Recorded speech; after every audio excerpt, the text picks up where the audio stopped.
I grew up down an old dirt road in a town you wouldn't know. Hey y'all, it's Joey from Louisiana.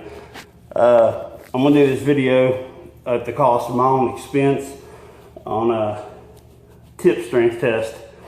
It's something I wondered. I haven't had any problems with the Cold Steel Master Hunter in 3V. You can kind of see where the, especially on this side, you can kind of see where the, not the paint, but the DLC coating's trying to, you know, kind of get thin from use, but I always take care of my knives and I try to keep them in as close to mint condition as possible. However, on this one, this is a video I'm making special for a guy that I've been talking to just today and yesterday, and he was wondering about the tip. Here's the tip on the Cold Steel Master Hunter. See if I can get that in there just right. Okay, so it starts off at 3/16 of an inch, and then it tapers real fast to pocket knife thinness, as you can see. Okay, so I got a really hard piece.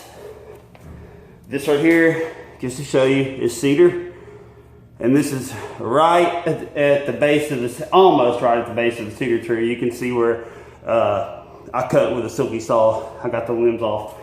So anyway, I'm just going to start stabbing this thing, and hopefully I won't cut myself doing it because I've hurt myself too many times. So, all right, so we'll start off kind of light. That ain't light.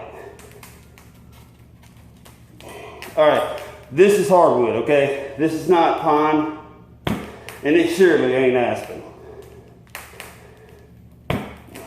4. I'm not prying back and forth with this. I don't want to break my tip, but I'm just showing that if you had to stab, I don't think you should pry with anything this thin, even if it is CPM3V. Yeah, it probably can pry, but why take the chance? I don't want to break my knife in this video, but if I do, you'll all see it. All right, let's see if I can get it good. Yeah, that went in sideways. So did that one. Better not do that.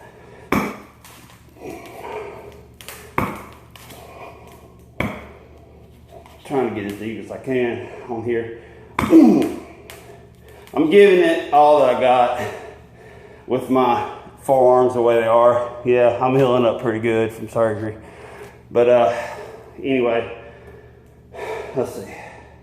All right, that's a good one there. All of them have been about a 1/2 inch deep. Now, I didn't count this, show how many times, but you can see it went pretty darn deep into the cedar. I mean, yeah, the cedar, and I'm not prying with it, okay? Now, we're gonna do another test with a piece of 2x4. Treated, I think it's just treated pine, but man, these things are hard as a rock if you ever try to saw through them without a skill saw or something.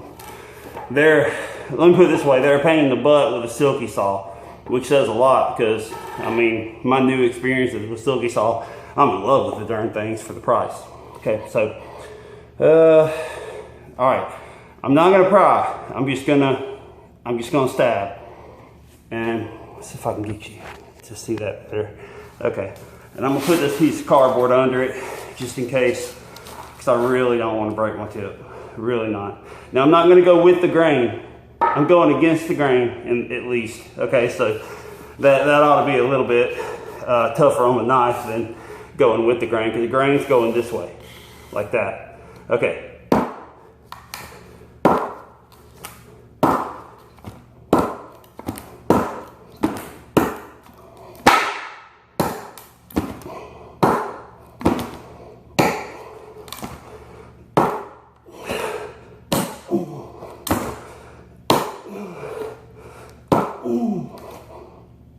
Sorry, this hurt my arm pretty bad.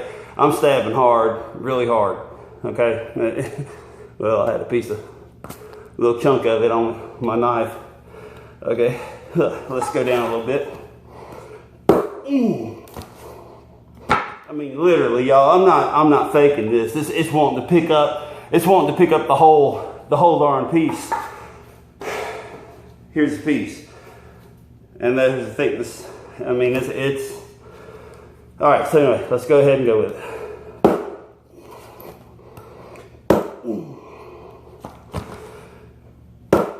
It's kind of like a ground and pound here. Throw my body into it. Throw my body weight, my shoulder. Oh, yeah. That was a big one. Big stab. Man, I'm throwing, you see I'm 230 pounds. 225 to 230. You know how it gives and takes with sodium intake. And I'm busting it. With all I got. Trying to show you boosted laser. I can't remember, I'm sorry, I can't remember your screen name, but I'm trying to do this mainly for you. Hopefully you'll subscribe for this, but anyway, no, you boosted my curiosities too. So it's all good. And no, I'm not trying to break my knife, and I'm not crazy.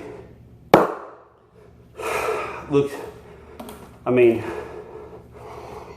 okay. Let's see this tip.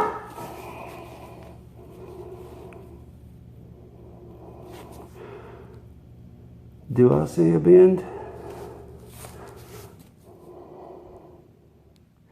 Nope. Do I see a break at the tip? No. I can tell where I've been stabbing, where it's been stopping in the reflection. You can see where it's a little lighter tint. And you see that's probably about 1/2 inch. That's as hard as I could go on a 2x4 and a piece of cedar, which in my experience is almost hard as hickory. So, my limited bushcraft experience, let's put it that way. Laugh out loud. Now, there's your holes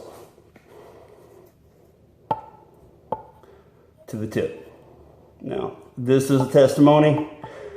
I mean, I don't think, I mean, that's a lot of stabs. I didn't count them. Plus that. So, I mean, you're looking at a lot of stabs as hard as I could. In fact, I gave caution to the wind on this one because I had the cardboard under it. Not that it would have not broken my tip, because I was throwing my whole body into it on these. Let's look at those real quick. I threw my whole body into it instead of just my arm on those. And I mean, that would go straight through somebody so quick, straight through ribs, straight through the sternum.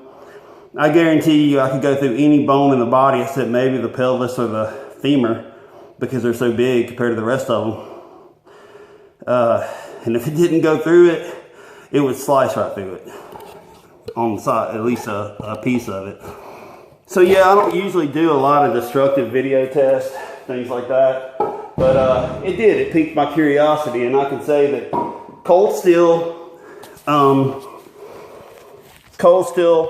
not like a fanboy or anything. I understand that, excuse me. I understand that their advertising kind of sucks. I understand that they're not always at the SHOT Show, and you know, they're kind of secretive, and I don't know, there's a lot of people. I'm not on the bandwagon, but I can say I own more cold steel knives than, like, folders and fixed blades actually, than any other knife, because I use them more because they're more affordable. So if that makes any sense. And if I had to buy this again, I would. And if I could get it for $85 again through Midway USA, I'd buy it tomorrow. I'd get a second one. That's why a lot of my knives in my videos look brand new. Well, most of them. Yeah, a lot of them. It's because I have a second one, okay? I'll sell off knives that I don't like for whatever reason, and I will buy a second of something that I like enough to keep. I'm not a custom fan boy completely, because I don't want to pay the money for that much money for a knife. I mean, I'd be scared to use it, and I guarantee you that the majority of the knife population out there would totally agree if they were being honest and truthful and not trying to sound like a knife bad, you know, like a knife fighting sensei or a bush craft, bush whacker, bush lord, whatever. You know, it's a fad that's been out a long time. And do I think it's cool? Yeah, to an extent, it's cool when it ties into survival. But I've been into knives for 4 years, and I've never had to use survival skills. Knock on wood. But I am learning them because there's not much else to do with a knife when it's not hunting season. I mean, besides EDC crap, and how much you really use your knife EDC in if you carry around a fixed blade. You might a lot if you live on a farm or out in the country and stuff, and you're always out in the woods and you're a forester, something like that. But that's just in my opinions, y'all. This is not a judgmental video. This was totally just a video to show what the Cold Steel Master Hunter and CPM3V will do. And I would probably with it if I had a second one. I don't have a second one yet, so please forgive me if this test wasn't conclusive enough for you. And as always, y'all, take care. God bless. Subscribe if you like, and thank you for watching my videos.